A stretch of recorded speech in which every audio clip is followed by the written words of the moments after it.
Ikaw na nga itong niloko, ipinagkalat pang ikaw ang masamang tao. Kung relate ka sa title na ito, parang may hugot kang nangyari sa'yo. May taong nag-take advantage sa'yo. Tapos, nag-away kayo. Siya na ito nakakuha, siya pa itong may lakas na loob na siraan ka sa labas. May mga pangyayari tayo sa ating buhay. Nag-decide na tayo manahimik, nag-decide na tayo huwag na tumaldal, nag-decide tayo pagbigyan na lang. Pero sila pa itong palalabasin na biktima. Sila daw ang niloko at sila daw ang tutuong ng api, gagamitin ang lahat ng pangyayari at isa-isang babaluktutin at lalabas sa dulo. Siya na itong bayani at siya na itong kawawa. Payo ko, nag-decide ka ng manahimik, nag-decide ka ng magbigay, ituloy mo na lang. Huwag tatatan ang daldal niya sa mga pagkakataon na kwento siya ng kwento sa mga tao. Tanong, anong klase ba ng mga tao ang maniniwala sa isang one-sided na kwento? Tama, kaparehas lang yan.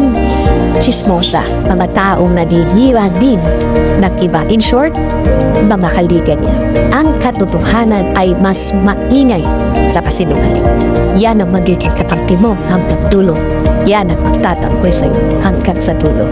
Baabaliktad ang sitwasyon. Lalabas kung ano talaga at nangyari. Again, huwag agad. Huwag babaan ang level niya. Mas mababa yun kaysa sa level mo. Hindi ka bagay doon. Nakakasira ng kagandahan ng panda niya. Hindi nakakagwapo ang gagawin mo.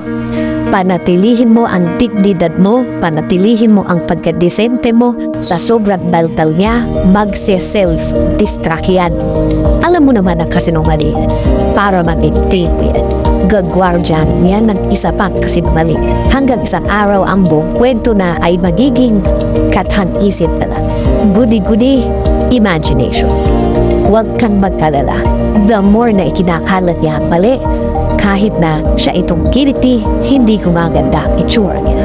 Lalo lang yan nilulubog ang sarili niyang pagkatao. Isang araw, mas mabigat ang balik ng lahat ng mga ikinalan niya. At oo naman, lalabas at lalabas ang totoo. Nakala mo lang matagal, mabilis na yan, mabilis na yan. For the meantime, magpakabuti, magpagaling, i-offer ang lahat sa Diyos. Siya na ang bahala sa mga taong nagkakalat ng mali tungkol sa iyo. Kilala niya ang mga yan. Again, kilala niya ang mga yan. Sabi nga sa Romans 12:19, do not take revenge, my dear friends, but leave room for God's wrath.